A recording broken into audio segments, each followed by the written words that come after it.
Honk. What's up, Cobra Kai fans? Welcome back to the channel. Today I have my special guest, Erin Dangar. Erin, what's up? Hey, how are you?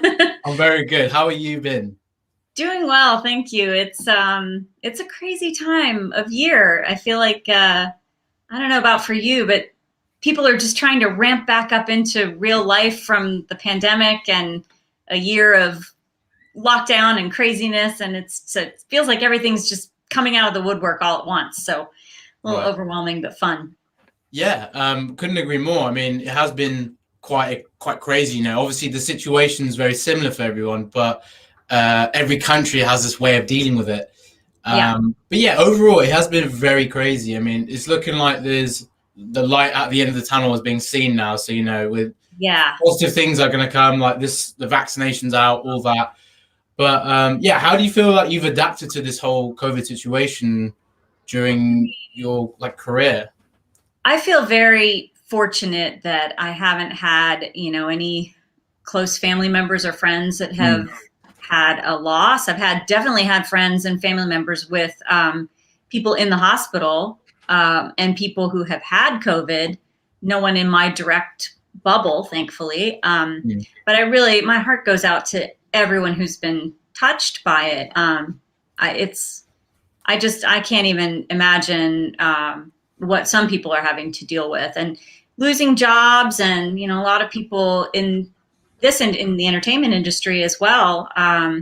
People have had to get creative over the last year and to make ends meet and just try to ride this out and wait for things to come back. So I know it's going to be a long road for a lot of people, and we are starting to see things open back up production wise. But I'm also thankful that I have another job besides acting, because as most of us do, because there'd be no way to make ends meet otherwise. So I feel good for that. That's so good to hear, because I know you do auditions anyway. You send a tape, stuff like that. So I guess it's been more like that. But of course, it must be quite. It probably has been a little bit tedious at times because of the COVID situation, like you said, with the technology, and sometimes things can get a bit dramatic. But that's great to hear that you can still do what you want to do. Yeah, that's the important thing. I had to learn a lot, I think, in figuring all of this out virtually as opposed to going in the room. But it's like Johnny for the first time on Zoom, how does this work? He's playing with all these different keys and everything. Yeah. I can't imagine Johnny on Zoom. That would be my hilarious. God. I mean, Cobra Kai kid Drew. It's funny you say that, because we were saying about seeing Johnny with this technology. Can you imagine, him trying to use Zoom, or just trying to even send PayPal to someone else, or a Venmo or whatever. Or Venmo, right? It'd just be he would have no clue. He'd probably accidentally start a war. He's that kind of guy. He just doesn't know what he's doing. Well, he would, first of all, as an older person that is new to a lot of this stuff too, he would probably accidentally send someone $500 instead of $5,000 instead of 50, because we all want to put the decimal and the those places in there. But on Venmo, it's you put your amount. Or he would probably, how on Venmo, for example, it requires you to put a comment. He'd probably put send it to the internet or badass or something in there that had nothing to do with the actual transaction. That would be a great Funny or Die skit if they could get him to do that in character. Me and Drew were wanting to. We were if William could actually do something like that. Just imagine him trying to deal with the COVID situation. Just Johnny's wearing a mask. He'd probably just think it's what you trying to do? I'm not a dog. You just say something really irreverent, classic Johnny. Yeah. So let's talk about, of course, Cobra Kai and your character. You have quite an interesting character in Cobra Kai. You facilitate a lot of the youngsters. Yeah. And it's quite interesting to see that from that character's perspective. So initially, what was the pitch for your character? Gosh, I don't remember anymore what the description was. I'd have to go back and look at that. That's a really good question. But definitely her heart is in the right place. She wants everyone to get along and everything to be happy and lovely. But she goes about everything in the wrong way. And she's a little clueless and doesn't quite understand PC. She's, she's just, Yeah. she's a mess. But I think it's fun having a character everyone can kind of love to hate in that sense. Like not at the Kreese level. I mean, Kreese is obviously a whole other thing, but just somebody that causes a little daily irritation that is just kind of like, Right.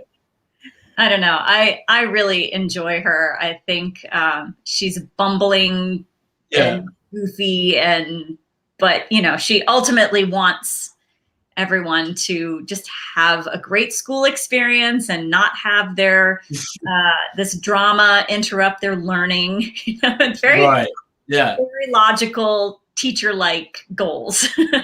Yeah, essentially, you just want to make sure like things run smoothly, just like any teacher would, right? So your character's trying to do the right thing, but obviously, the PC stuff is quite funny because it does touch on stuff that's a concept now and it's very relevant. But yeah, I feel that the writers have dealt with that in a very, very interesting and funny way. And like you said, it's amazing that you play a character that is so irritating when obviously you're not as a person. So it's like, thank you. I don't know. Do you find that really fun? Like knowing, like, yeah, this character might come across irritating, but I can have fun with it because it's just the end of the day, it's the character. Yeah. And I tell you, one of my favorite things to do when I look at a scene, because most of my scenes involve the kids, right? And for the most part, since season 1, Hawk, or back then Eli, was a big focus for Councillor Blatt. You know, he was having some bullying issues. She relates to that because she was bullied when she went to high school there, with Daniel back in the day, and Allie and the whole gang. And so I feel like she feels very separate from that group. Like she was not one of the cool kids, and she was younger. And so I like bringing that into her, keeping that in my mind as I approach each scene, because I feel like Eli's my pet project and teacher's pet kind of in a way. And so it's hard for her to see him transition into this badass that's, you know, he's causing trouble and getting into trouble, and he's totally playing her all the time, but she has such a soft spot for him that she can't see it. And I think that's been really fun to have those layers that the writers have created in that to allow her to gotta fix this situation, but Eli, you know, I gotta be nice to him. Right. It's so wrong as far as, you know, how teachers should handle things, but you're right, because it's kind of like you know, things like in school, like if you feel like a teacher's kind of sticking up for a student in a certain way, it can just kind of reinforce the bullying on them because they're like, oh, he's getting treated extra special. Oh, we'll just bully him a little bit more. But what I loved is the fact that in season 3, to touch on, like, you said, Councillor Blatt really cared about Eli. Like, he really took advantage of the way you felt for him. You know, when Sam's approaching him and, like, he's like, oh, the macro aggressions, like, he'll he play uses that well. He's got you. He's got Councillor Blatt. He does. And everyone else sees right through it. Sam sees through it, calls it bullshit. Dimitri is like, what is going on? I mean, it's so obvious to everyone else but her, and that's funny to me, I think.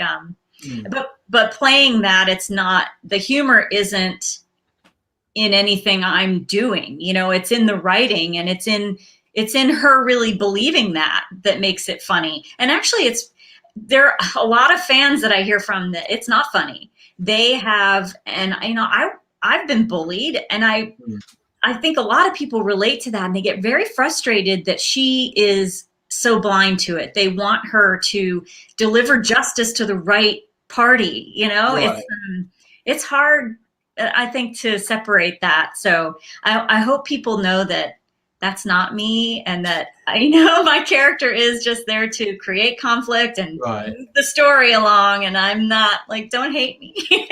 But that's the thing. That's a testament to your ability to create this hatred towards your character. That just shows how much of a good actress you are, because you know, if you create a feeling, a strong feeling, no matter if it's love or hate, you know you're doing something right. Yeah, I guess that's true. Thank you. I hadn't looked at it that way, but yeah, it's tough because, you know, you want to correct her in so many ways, but well, I liked what you touched on about the justice thing. Like Sam's feeling like like she was getting her own back with the Cobra Kais because they were obviously bullying the Miyagi-Dos, and obviously this is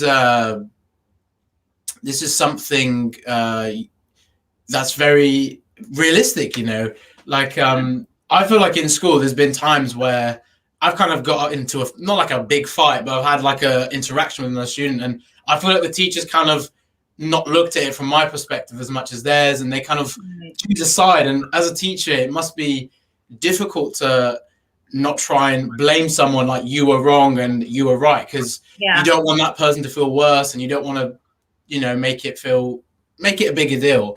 It's a tough job though, and I can't even imagine doing it in real life. Right. I mean, plus they're all, I mean, I'm not a teacher, so I don't know what I'm saying exactly here, but like, I'm sure that there are protocols and rules that they have to follow from an administration standpoint that those on the receiving end never know. I mean, there's what seems to be fairness or unfairness, but there may also be rules behind the scenes that their hands are tied. They have to do it a certain way or follow some protocol that makes them have to get both parties to apologize, even if that's not, you know, and who knows where those arbitrary rules come from or why, but, you know, it adds another layer to that frustration that, I don't know. I've had it happen with my own kids, you know, where my one daughter was sent home from school to change because she had a strip about this wide going down the back of her shirt, the back.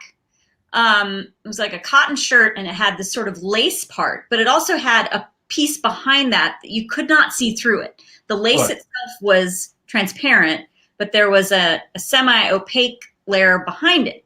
But some teachers thought that they could see her back through it, but they weren't seeing her back. They were seeing this other piece of fabric, and sent her home. And I was just like, you know, can you take a second to look a little more closely at what you're seeing? And I mean, maybe they were bothered or offended by the illusion of what they might be seeing, but I'm like, it's her shoulder blades. Like, really? I got pretty upset about it. I just thought that it was really dumb. And again, there was just some rule in the student handbook that this particular teacher interpreted a certain way, and they referred to it. And when I read it, I didn't interpret it the same way at all. But then you just have a difference of opinion, and you have to choose whether you're going to fight that battle or change the shirt. It's yucky. I wouldn't want to have to do that on a daily basis. So I feel for all the teachers out there. Yeah, I mean, I feel like sometimes teachers, I don't know if it's more, they feel like they have the authority, they can do what they feel, but I feel like there's a point where they overstep and it just becomes very unfair, and they don't understand it. It's very like one-dimensional for them. They see it in one way. And I think the reason why I like the interactions with Councillor Blatt, Sam, and those characters is because, a lot of pretty much everyone could relate to that. There's been a moment where a teacher has seen someone else's side when you didn't do anything exactly wrong, when things get always missed, you know. So why did you want to play this role? Was it like it was something fresh and new, like something you haven't tried before? Or was it because you could actually relate to the... Yeah. I mean, I just read it and was like, I know this lady. Totally. You know, we all do.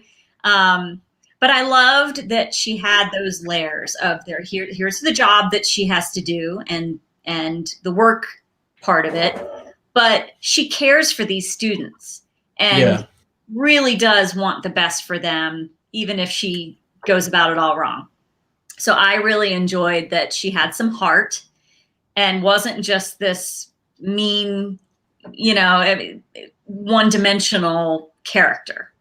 So that, and then, oh my gosh, then when I booked it and they told me her backstory that they had thought of, because we don't get very much information with the sides that we get for an audition from the script.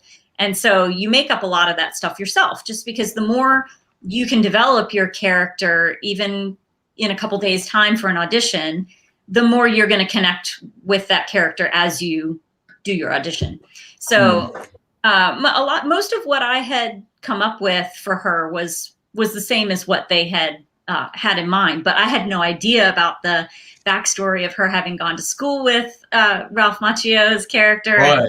And that was so cool, because that just added a whole other dimension of fun and connection. And I think that was the great thing about the way they introduced your character. They didn't just kind of throw you out there. They made it so like, oh, she knows Ali, and she knows Daniel, and like, to talk about Daniel and Ralph. What was that experience like, meeting Ralph for the first time and knowing you were going to work with him? They're both, I haven't gotten to work with William yet, but he's been on set most of the times that I've been there, and we got to sit next to each other. Well, almost not. His son sat in between us at lunch one day. They had been to the Children's Hands-On Museum here in Atlanta, and so his son told me all about everything that they touched and saw, and it was so much fun. They're just the nicest folks. But as far as working with Ralph is amazing. They're both such consummate professionals. They have so much experience in the industry, and it's just a great learning opportunity just to stand there and watch them in like the blocking rehearsal that you do right before you shoot. In one of the scenes, I think it was the part of the cafeteria scene in the dance, the Halloween dance. Oh, right. Yeah.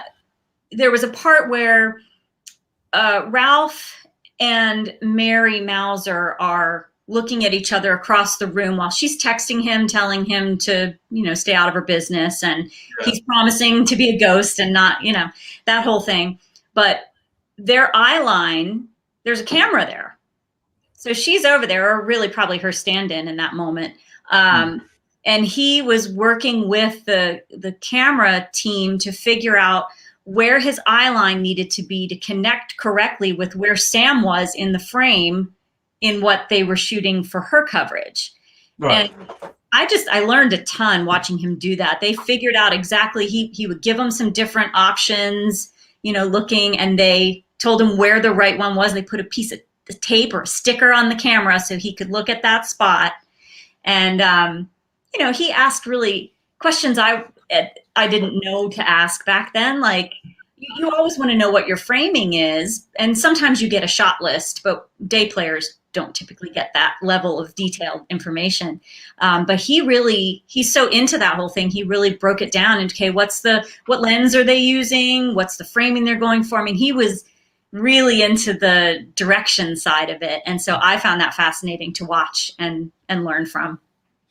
Right. And that sounds like a really new experience for yourself. Like to not only just be an actress and obviously develop those and continue those skills, but like sort of like a directorial kind of thing. I love that.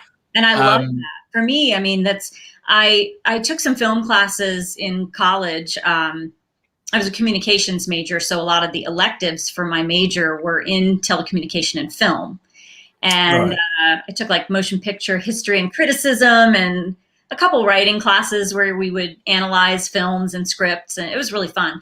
But there was really only one class that talked about the actual, like, crossing the axis and some of the actual more nitty gritty of directing. And I loved it. And I remember thinking, I want to do the second part of this class, but then I had met my requirements and I had to use those hours for other things that counted toward my degree. So, but that's something that I've always enjoyed. And I love that whole movie magic aspect of things.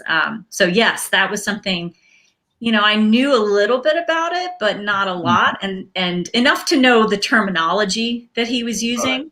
But since then, that was 4 years ago, I have delved into that a little bit more and tried to learn more about it, because I want to be that actor on set. I want to know what's going on and what I can do like he was doing to to better the scene. And Right. you know, that's another aspect. I mean, we all have so many things to think about already when we're there on set. Yeah. Remember your lines and living in your character and hitting your marks. But that aspect of it, I think, is it can all help to make everything a better production. Sure. Yeah, and it really shows the value that you guys have within this production. Like, you want to go that extra mile. You don't want to just do my thing. You really want to embrace more. And I love the fact there's so much passion and love for the show within every single person I've seen working on it. Like, you can see that you guys really want to achieve something great, and I love that. And you can see that energy. Would you say there was any scenes with, maybe not just with you and Ralph, but with any of your scenes, was there any specific improv from yourself, as you were saying, really connects more with the character if it's a bit more natural? Yeah, no, and I would say this is probably true with pretty much all scripted series, especially network. From what I understand, these scripts go through so many iterations, not just with the writers amongst themselves getting it to where they want it, but then with producers and network executives that have a say, and they've got a legal team that checks to make sure that, can we actually say hugs, not hits, for example, and somebody has to vet all that. And so on the day, they're in different shows, different sets are different. Sometimes you're able to improvise, but in this case, you're pretty much sticking to the page. And honestly, a lot of times when you have to stick to the page and the writing isn't good, that's where it gets difficult. But that's why the show is so great, because it's written so well and so conversationally, and nothing that's on the page is anything that you wouldn't say or that feels awkward to say. So it just flows, and it doesn't feel like you're having to try to connect with the other character. So at least that's been my experience. I just think it's so well written that improv isn't really necessary. Although I have seen them, the writers, the big three, as they say, once you get a take that's what they're looking for, that's what's on the page, they definitely let the seasoned actors try things. And maybe not so much a day player like myself, you gotta get it. But I've definitely seen them have some fun with some of the lead actors getting to just try different twists. And I mean, that's a different level, I think, from where I am in this, but yeah, I think they're open to it. And actually the film that I finished that we were going to talk about that comes out today, that was a case where I was really surprised at how much improv we were encouraged to do. And I love that. That was neat, but you just don't know until you get there. You kind of have to read the room, feel the vibe, and see what the director is asking for. But it's fun when you get those opportunities. For sure. I mean, I feel like you of course you have to be professional, you have to stick to script, and it's like a job at the end of the day in that sense. But like, when you probably get that moment, you're like, yes, you can like add something, a little bit of flair to the and scene. I'm still like new enough to that I'm always a little surprised, like, oh, okay, what do I do with this? And try to be prepared for it, but it's always a little bit of a surprise when it happens. And so it's like a little Christmas present or something. I don't know. It's just fun. It's like a little gift for you, and you're like, okay, I'll like put it out there. And usually by that time, at least in my experience, you've already gotten a few takes down that you're comfortable with. So you feel like, okay, we've got something in the can that we can use. So now we can really play and have fun and just see if something even more interesting comes out of it. You feel a little safer in going there because you've got something usable. Right. And that's the awesome thing, because I feel the big three, I feel like they're the kind of guys, they wouldn't want you to just, okay, stick to script and that's it, you'll get in trouble. I feel like they would want to like embrace that, more of your personality, so you feel more like the character and it's you. Yes. I think that's the important thing, is keeping that authenticity and also making things more interesting within the characters. And obviously the big three really love the Karate Kid, so they really know what they're doing with the characters and how they develop them. So do you think that? Okay, let's talk about season 3 and just generally the season. Like, what was your like highlight moment from season 3, and perhaps like what was the favorite moment that you had from that season? From the show, the whole show? From season 3. From all of season 3. Gosh, I'm torn because I loved Allie coming back. We've all waited for that for so long, right? Right. So that was huge satisfaction, and I thought it was beautifully done. And Elizabeth Shue was fantastic, as we all knew she would be. But I also really loved the scenes in Okinawa.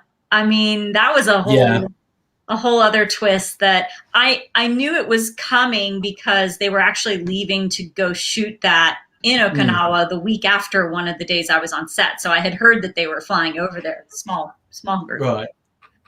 But so I knew there would be an element of that, but I wasn't sure where they were going to take it. And I loved how they tied it all back into the LaRusso auto. He's smart. Being able to, so smart. Yeah, it's just, that's the kind of writing that I love, that, you know, they don't forget any detail and everything comes back into play and gets connected and comes full circle. Right. So that it's really special. So it's hard for me to pick one favorite moment, but those two I think were sort of pinnacle scenes. I couldn't agree more. Like, I think that was quite. I think someone made a fan theory about that, and I was like, "Oh, if that happens, that's a very great fan theory." And the fan theory is about, you know, the girl Yuna from Karate Kid 2 that Daniel saved in the typhoon, and then Yuna was the same girl that met Daniel 35 years later to save his business. Part of Donut. That's literally they're so ahead. The writers are so ahead. It is a full cycle moment, and I love the Kimiko storyline. I absolutely love Tamlin and how she delivered that performance. And obviously, it can be hard to come back to a character that you did so long ago. You don't know how I can imagine characters changed, and you, as an actor, you know a lot more. And I believe that Tamlin's first ever acting gig in a film was actually The Karate Kid 2, and then obviously he's had this great career, and then coming back to that character. And I love the scenes between Daniel and Kimiko when they were talking about Miyagi. Yeah, you know, that was really special. Those and letters, you could see that they felt it. You know, it was so genuine. And you know, part of that is because they're brilliant actors, but also just as humans, I love that they let those feelings they were probably having in real life come through, the joy and the, you know, a little bittersweet connection, having, you know, with Miyagi having Pat Morita in real life having passed. You know, there's such a special element to all of that for them, for anyone who was involved in the original Karate Kid movies. And I love, again, what a great job the big three do with the tribute that Cobra Kai is to those movies. That, you know, they're obviously huge fans, but it goes beyond that. I think that they really just have such honor for that, for the original, and for every character in the Miyagi-verse. And they do such a great, thorough and thoughtful job of connecting everyone and everything and making it all make sense. And as a lifetime, not just a piece of a story. It's really, it's just cool. Right. And I think the Karate Kid is such an iconic thing. You know, you grew up with it. I even grew up with it as a kid, and I absolutely loved it. And characters like Miyagi, I really resonated with him. He really reminded me of my granddad. And funny enough, I feel like there was a Miyagi in my life with the fact my granddad was like inspiring me and my brother to do karate and just learn self-defense, you know, be stronger as a person and develop that thick skin. And I love the Karate Kid for that, because it really made me who I am today. And I'm just so happy that the big three brought the storyline back, but continued it rather than reboot. Yeah. And I feel like, you know, there's a whole stigma in reboots. They don't deliver. They're not quite like the classics. But instead of trying to remake it, how about continue? And so much, so much pressure for the big three to deliver, because they know this is a very, very big franchise. Loads of loyal fans. They obviously are big fans themselves, so they had this honor to continue that. But what was your first experience like of Karate Kid? What was that like for you? Well, I don't remember how old I was the first time that I saw it. I'm sure that I rented it from Blockbuster or something back in the That's day. cool. Yeah.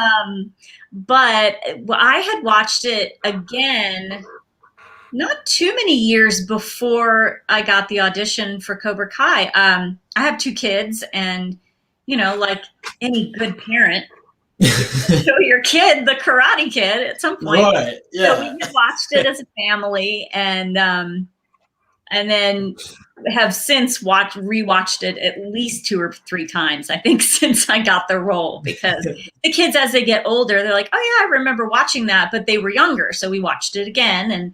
And we even watched it over Christmas this past year, in anticipation of season 3. It was on TV one night, and we were just like, oh my gosh, we watched it then. It's one of those things that when it's on, like Raising Arizona, if it's ever on TV, I will stop what I'm doing and sit and watch it, recite all the lines, either in my head or out loud, depending. But, they're just certain movies that you're always going to want to watch again. Doesn't matter how many times you've seen them. So. And this film is just so rewatchable, and I feel that the fact that Cobra Kai has done so well, it really wants you to go back to the films, and the younger audience, like the kids, for example, get the references and part of that whole. There's something special about that, like the Cobra Kai family and Karate Kid families, and the connections and understanding those references, and there are several that I need to do better with. I'm terrible with names, so it's like character names too. I'm almost like, wait, now which one was Dutch? But I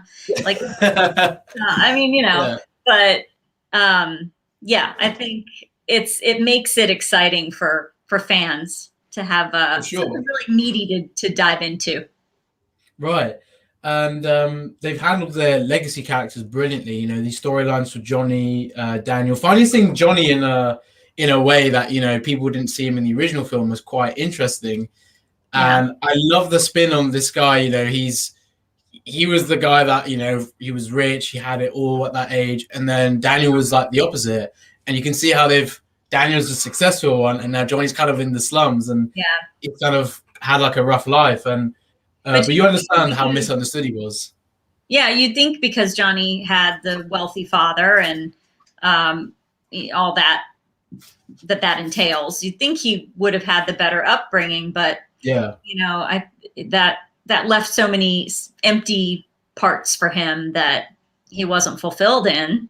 I don't know, I think even from the start, these characters were written in such a way that they all have a humanity, they all have layers to them that people can relate to.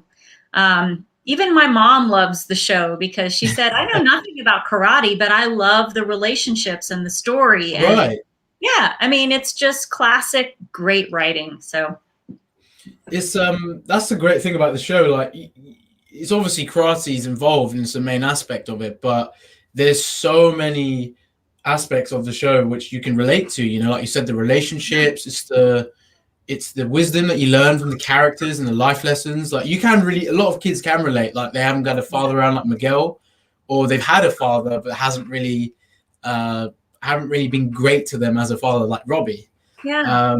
And there's some characters that could feel like they're like Sam, or feel misunderstood like Tori, and feel people, they get that stigma that they're crazy, but it's just that life's been so tough on them. They feel like they need to be a bit more aggressive at what they want. Okay, so let's say if Councillor Blatt she was involved in the karate, although her character is very against it.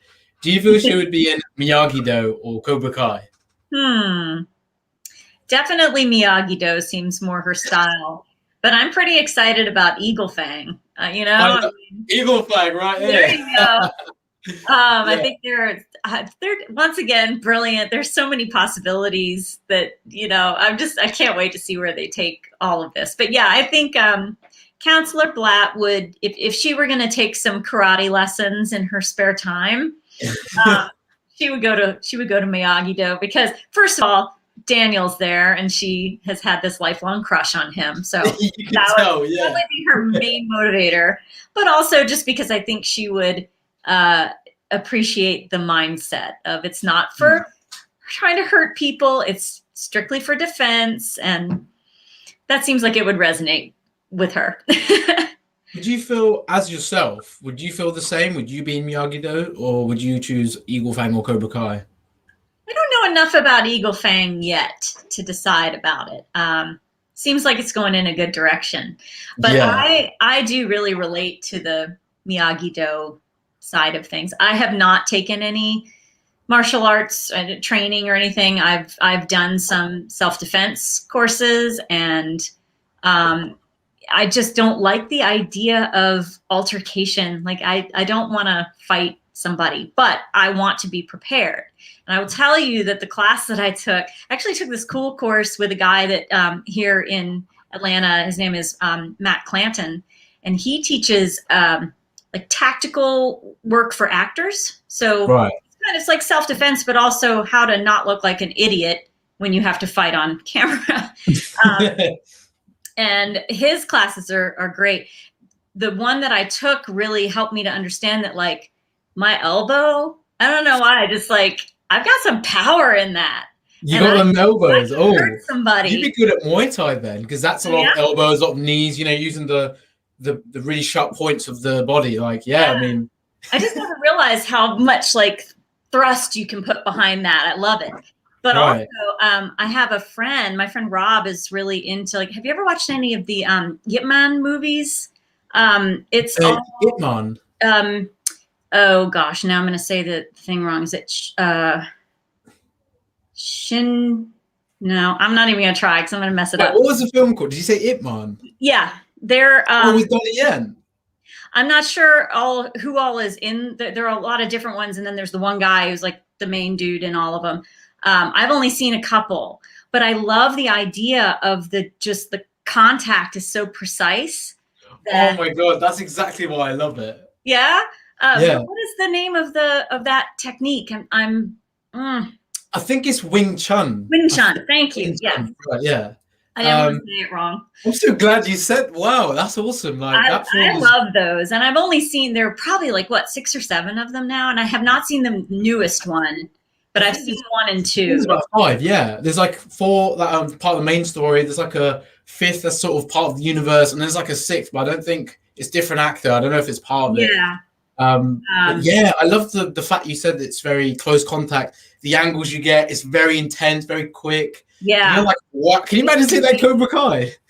Well, I'm watching those films, and and I have, so my friend who practices it is like, yeah, it's a little far-fetched, just like any of these films is going to be. But just the way they capture those movements, it's almost like ballet in a way. That's a strange comparison, but they're so graceful, and yet they are lethal if they want to be. They can control that. I love that. I think that's really cool. So I don't know if Councillor Blatt would go for that, but I would. That's brilliant. I'm just imagining. Ip Man is to put it into context, Ip Man is the master of Bruce Lee, and you know how amazing Bruce Lee was. Yeah. Can you just imagine Councillor Blatt's had enough of Hawk, had enough of Sam, and they start fighting, and you just do your pushes, you just get your elbows in and your kicks, and you just like really gracefully go, don't mess with Councillor Blatt, yo. There's a whole other layer to her backstory that we don't know about, because I've always, up until this very moment, I've always been like, people would be very satisfied, and it would be funny if she ended up on the wrong end of a roundhouse kick or something. But what if instead somebody comes at her and she's just like, bink? I love that. Because they know that she's secretly Wing Chun. Like a ninja. Yeah, she's like, I know Wing Chun. Well, wasn't Wing Chun started by a female? I think so, yeah. I could have that wrong, but I think. Actually, no, I think it actually. I think they even quote that in the film when someone's mocking Ip Man. I can't remember. Yeah, I think you're right. That may be why I'm remembering that. But that would be very fitting. I would like that. So if you're watching, let's work on that storyline. We'll do a spin-off of Councillor Blatt teaching Wing Chun going up against Ip Man. It's the continuation of Cobra Kai going into something else now. Like, I love that. Yeah. That's brilliant. So do you have like an agenda of like favorite martial arts movies? Because it sounds like you really are interested in it. I mean, I'm interested. I haven't really seen that many. That was probably the first one outside of Karate Kid that I was in. Well, and I mean, we all watched like Bruce Lee stuff on Saturday mornings growing up. It was always on Kung Fu Theater. I grew up in Pennsylvania, so it was the WPHL 17 station. Always had Kung Fu Theater, and then some sort of horror movie, which scarred me deeply because it was just rated R movies just on television. And I'd be sitting there eating my lunch going, oh, what's this? Oh, people being smothered in a wax museum. Okay. You know, like, I actually watched that. I found that movie because it disturbed me so much as a young person. I found it again recently on Amazon Prime and watched it. It was called, it wasn't called anything you would have expected. It wasn't like the wax museum or anything. It was Tourist Trap was the name of it. Okay. Bizarre. But anyway, so I haven't delved into much more outside of that, but I think the Ip Man stuff's my favorite. So if you have recommendations that have that look and feel, that kind of I can send you a massive list, Erin, of martial arts films. I absolutely love them. I'll watch. I'll definitely give you a good few, and I think a lot of them are on Netflix, so cool. Yeah, it'd be pretty easy to find them. Even better. I just love that, the fact that your character's so anti-violence, hugs, all that kind of stuff, and then hearing like, I want to learn Wing Chun. Like, I'd be great if they incorporated that. Oh my goodness.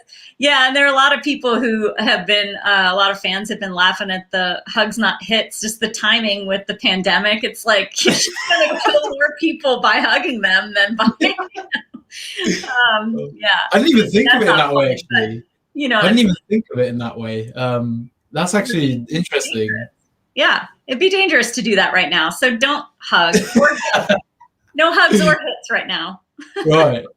I mean, I would love I honestly just can't imagine a scene where one of the kids tries to swing a punch, you're in the middle of it, and you kind of have that moment where, you just put your hand up and you just say, I said hugs, not hits. I would love that. Oh, that would be brilliant. That would be brilliant. Make it so. But yeah, that's the thing. Like, there's a lot of amazing fight scenes in this series, and I mean, I spoke to Hiro and Janelle, as you may have met. I want to work with them. Come on. Yeah, they would definitely. I'm sure they would be down about that. They have done such a tremendous jobs with all 3 seasons, and like, these fights get more and more insane. Do you have like a favorite fight, or if you had to choose one, what would you say was your most favorite to see? Well, I mean, it seems kind of cliche maybe, but the big fight scene at the end of season 2, I mean, the big one in season 3 was cool too, but I loved the camera work that went along with the choreography. You could tell how they really worked together on that, coming down the hall. And it looks like a one shot, but it's obviously cut back and forth because they have to swap out the actors for the stunt doubles. But the way they shot it still feels very continuous. And I thought that was really cool. And of course, the part where Miguel meets his demise there on the stairs is amazing. I love that was so insane. Yeah, Sholo posted that behind the scenes footage of him with the that was really, I don't know. I just thought, again, the movie magic aspect is very enticing to me. I love seeing how they get these stunts to go from, choreography that people are learning to something that looks really real and painful. Right.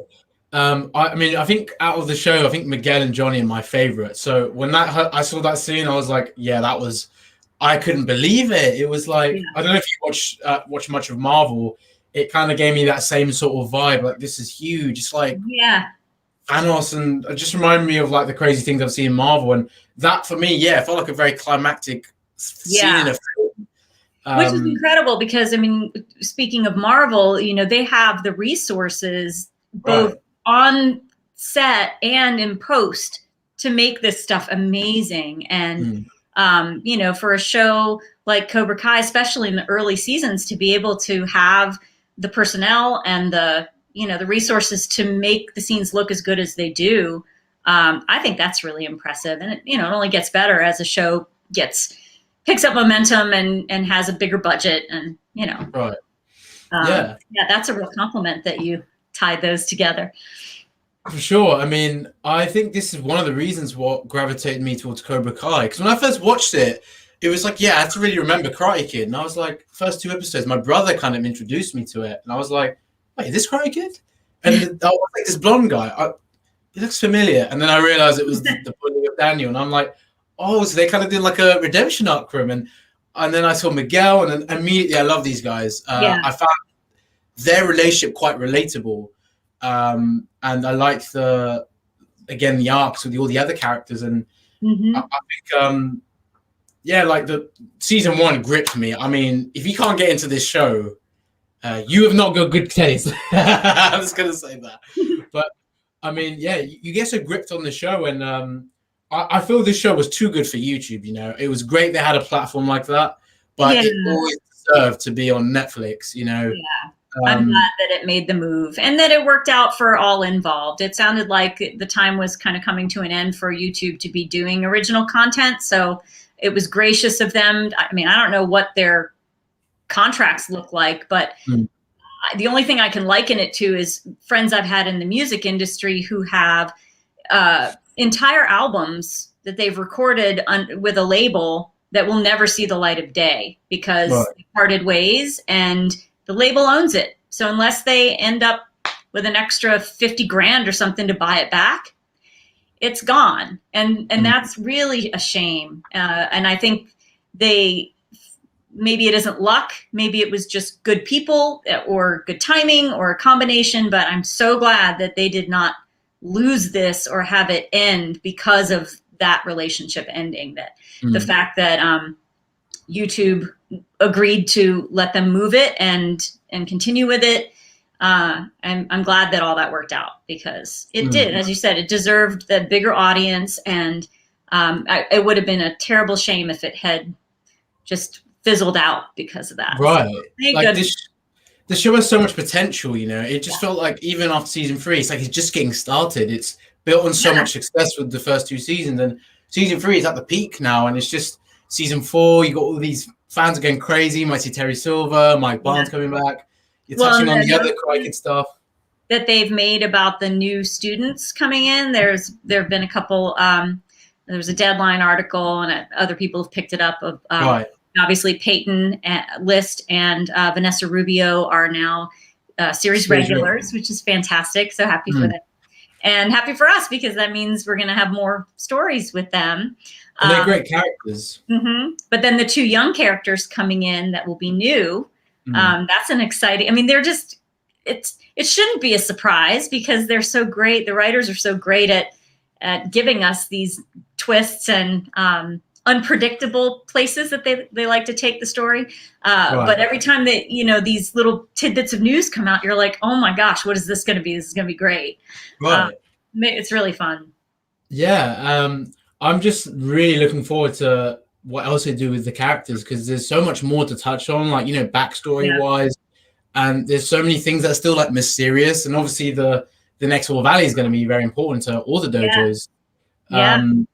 It is truly going to be a crazy season, and this series does build on how great it is. And I don't have that like feeling that it's going to get, you know, slow down. You know, some shows after 4th, 5th season, they kind of lose that spark.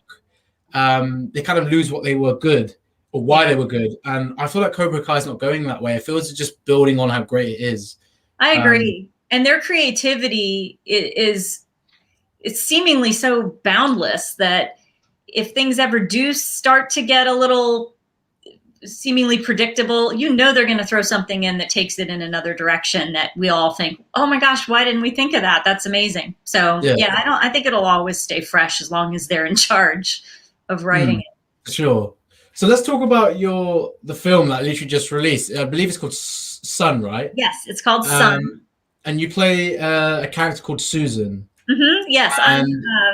So the lead characters are Andy Matichak and Emil Hirsch, and then Luke David Blum is the son.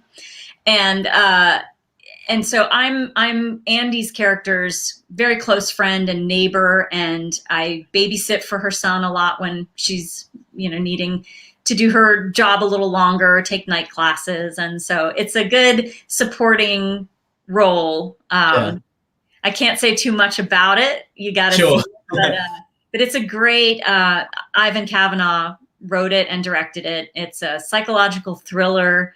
The story is very, I think, unique in, we see so many of the same kind of plot that comes along in a lot of horror movies. And I think that's why it's more classified as psychological thriller than horror, because it has plenty of fake blood in it. I'll say that. As you can see from the trailer, when you watch the trailer, I mean, Luke's drenched in it, but there was no shortage of fake blood on set. But it's not just a blood and guts. It's got a really cool, very intriguing story of the occult. And I think if you like all those elements, you should definitely check it out. And even if for nothing else, then Luke David Blum's performance. He's, I think, 11, if I'm remembering correctly. He was seen most recently in The King of Staten Island. He was the young boy in that with Pete Davidson, and killed it in that as well. But he's just so natural and I don't know, wise beyond his years, I guess, in this role. It's neat to see. He's going to go places. I'm predicting, I'll tell you right now, he's going to be one of those child actors that goes all the way, not just for his talent, but because his family is so supportive and grounded, and he's got everything he needs in place to just have a great career. So I hope he does. That'd be awesome. Yeah. You must have, throughout, working on Cobra Kai, you must have seen, the younger cast members. They've got a lot of great talent. A lot of these youngsters have come in, and the way they built on that, that must have been very impressive to see whilst you were getting set. Oh, very. And I mean, this is kind of a strange way to enter your first big scene in a show, but working alongside kids I've watched on TV, because my kids watched Kirby Buckets and Disney. Liv and Maddie, which Gianni DiCenzo was on that, and of course Jacob Bertrand was Kirby Buckets, and who else had they already seen? Oh, we had seen Mary Mauser on 2 different shows. Now I'm trying to remember. I know she was on The Ghost Whisperer, which we watched from start to finish over. Yeah. We binged that as a family a long time ago. So we had seen her in that. But, just it was neat to work with these kids that had so many more years of experience than I had. And yet they were, less than half my age. So, when we all started. And so that was really cool. I commend them for their professionalism, and they still have fun on set and cut up and do cool. Like one day at lunch, I put my phone down and went to get some tea and came back, and Sholo and Jacob had taken my phone and taken selfies. That's what you left me with 12 or 20 pictures of them in their Halloween dance makeup. Have you still got them then? Yeah. Oh, here, I could probably pull one up. Let's see. Oh, that's brilliant. But they know how to work hard, but also play hard, and they have a great time. Let's see. I know I have one of those. That's so cool. Here we go. Whoops. Look at his face. I love that. That's brilliant. So they had a good time that day with my phone. Yeah, that was a treasure for me. I don't know if they knew, if they were just being silly, or if they had any idea how much I would treasure those pictures. Yeah, forever. If there's whenever they say a birthday, you've got the photos for them already. I think Jacob's birthday's in a few days, isn't it? So, is it? I am not up on the birthdays, but I'll have to check on that. You definitely have to. Yeah. Speaking of him too, specifically, I love the way that he always remembers that he's Eli. He's Hawk now, but Eli's still there. And I think more of that came out in the story in season 3, but even in season 2, all along the way, I've been so impressed with how Jacob, as an actor, keeps Eli just under the surface so that he can reference that vulnerability. It just adds a layer to his performance at all times that is so mature and so, beyond his years. As a young person, as an actor, that kind of scene study and character development study of who that character is, I think is brilliant. And I don't know that many young actors know to do that. Maybe they do, and I'm just old, but I was so impressed with that. You're old. The thing is, I absolutely loved his arc in season 3. I think they did it in such an awesome way. And to see him, go against Cobra Kai, like, even though he was, given that confidence and became who he did with Cobra Kai, truly, the thing is, it wasn't, it was Johnny who gave him that confidence. And I think I love the fact that the relationships with, Dimitri, Miguel, they were more important to him than, the likes of Kreese.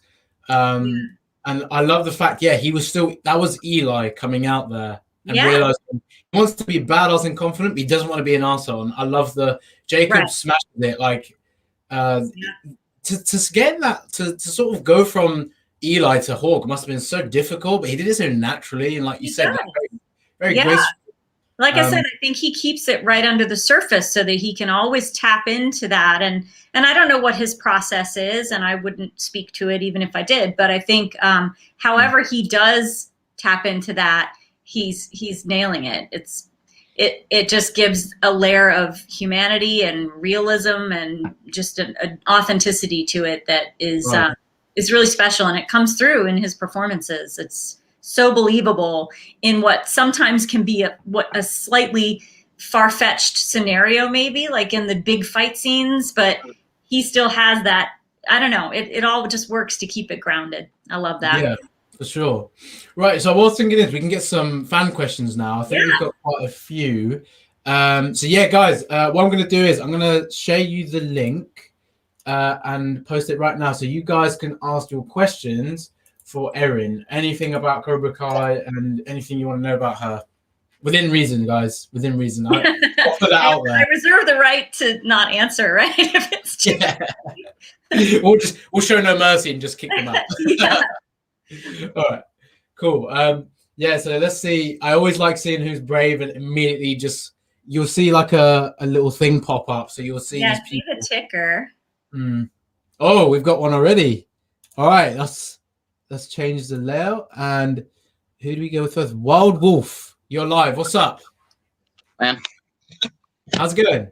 I'm doing all right. It's the first time in. I was trying to get in with the last person. What was his name? Doug character, Rickenberger. Oh, Rickenberger, yeah. I didn't realize his actual name was Doug. Then I was like going through all the search, like, oh, what's his actual name? Doesn't seem to fit. What's your question for Erin? All right, my question is, in a fight between Miguel and Robbie, in basic ways, with no training, who do you think would have won? Robbie, I think. if they had no prior training, and it was just the two of them, like from early season 2, maybe, or I don't know, but we'd have to go back into season 1, I guess, before Miguel started training. But yeah, I think Miguel's just such a sweet guy, that Robbie would probably just take him by surprise, if nothing else. Yeah, I think Robbie had that like slight edge, in season 1. He was like that kind of bad boy. Yeah. And he clearly like had that, like, when Daniel like tapped on the shoulder, he like put his fist up. So I feel that I totally agree with you, Erin. I feel like he probably would have had that slight edge in Miguel if he was very untrained, for sure. Yeah, and even without training, Robbie probably has had some life experiences that have put him in a position to need to defend himself, whereas I don't think Miguel probably was in that situation before. So. Right. Hello. That was an awesome question, man. I appreciate you joining as well. No worries. Thank you. All right, take care. Okay. All right, cool. Who have we got? Aside my man Michael. What's up? How's it going, Michael? Ah, Michael's upside down. This isn't a Stranger Things interview. Hey, how are you? How's it going, bro? I think you're upside lagging down? for me. I'm sorry. Oh no, you're just freezing. It's slow. You're good. I don't know. I'm on my. Oh no, iPad you're right fine now. so- You're good. I can hear you. It's just well, this is the camera. Okay. Yeah. So thank you for the stream. You know, Sham's got a lot of really cool guests in this show, and Appreciate that. it's really cool to have this stream to see you. And one of the things that I watched your IMDb page is you were a bass guitarist. Yeah, I do play bass guitar. Oh, yo. Are you a musician as well? Okay. Yes, I actually used a guitar first, but my fingers started hurting, and I started building calluses. And I started. My brothers had actually that problem as and well. and I actually switched to a bass guitar, and I had this Christmas present in 1991. It was like under one of the guitars, and I just want to ask you. This is besides what I'm going to ask you later, but what is your favorite bass tune? If you play the bass, is it like like to play on the bass? Yeah. Because I enjoy this Under Pressure. old 1960s surf song called Stampede. And I'm all these putting on the spot questions. I'm drawing a blank on the band. If my husband were here, he could tell you. But look up Stampede and see. It's the fun thing about it is that it's all each of the intervals is all on one string. So it's open and then fretted, and then you go down, and then you change, it modulates, and you do it on another string. And so it looks pretty badass when you play it, and it sounds cool. It's a lot of fun. Pretty simple, straightforward, but cool. So, one of the first things that I actually played was Under Pressure by Queen. Yeah. It's a good song. Pretty cool. And but my actual question is, you strike a huge resemblance to what your character is playing to Betsy. So my actual question is, do you think you're the daughter of Betsy? I missed the end of that. It broke up. The daughter of who? Betsy. You know, Crease's he called her Dollface, his like lover. Oh. I don't know. This is the first time I've had anyone say that. I'm gonna have to delve into that. I think what the real answer is that Councillor Blatt is basically the master of Ip Man, like the person that we, I think this is the lady that created Wing Chun. Well, how old is Betsy though? Because my character is a contemporary of Allie and Daniel and Billy. They're all Billy, my brain. They're all a few years older than she was in school. So I don't know if that's possible. But I don't know, because so the Vietnam throwback came back from 1965. So Betsy would have been born between that time. Yeah. And if you do the math, you'd have been the same exact age as Johnny. Well, a few years younger. So I don't think there'd be enough of a generation. I don't know. It'd be cutting it close. She would have had to have me very young. Let's put it that way. All right, Michael. Thanks for your question. Cool idea, though. Thank you, Michael. Yeah, I appreciate you, man. That was actually an interesting one as well. And the cool fact that everyone's learned about you, Erin, that you're basically Keep rocking the bass, Michael. Take care, Michael. No, take care. All right, let's get a few more people in. I see some smiley faces over here. Helen, how's it going? Hi. How are you? Hey, how are you doing? You obviously no introduction needed. Yeah. And she shared this morning already on social media about Sun coming out today. That was so nice of you. Thank you. Yes, congrats for that. Congrats. It's well, my question is music based as well. No, because me and Erin, we've had a wee chat online once before about maybe it would be fun to do a Cobra Kai sort of high school musical thing. Yes. But also sort of if you could play in a musical film like sort of Bohemian Rhapsody or things like that, who would you want to play? And if you could play something like that in a musical. I tell you, I love Dear Evan Hansen, like to the point that when it came to Atlanta a couple years ago, I kept going on StubHub and buying nosebleed seats for like super cheap. I think I went 4 times. I can't get enough. So I would love to play. Well, I mean, if gender and age were not a factor, I'd want to play Evan Hansen. But I'd play his mom any day. That would be. So you wouldn't want to do something like Joan Jett or something. You're the protagonist, or something. Heck yeah! If that were, I was thinking more of like things that already exist. But if you want to write a Joan Jett musical, just for you, yeah, for me, I will. I don't know if I'm badass enough, honestly. She's so amazing. But yeah, gosh, I mean, I was obsessed with Annie and Cats as a kid. And I used to audition for musical roles with a song from West Side Story. So I like a wide range of things, but yeah, my niece is really into Hamilton, so I've seen that with her, not live, only on Disney Plus. But I'd love to see that. But I don't know that I can rap well enough to be or to be like spoken word well enough to do that, to pull that off. All right, Helen, it's great to see you again.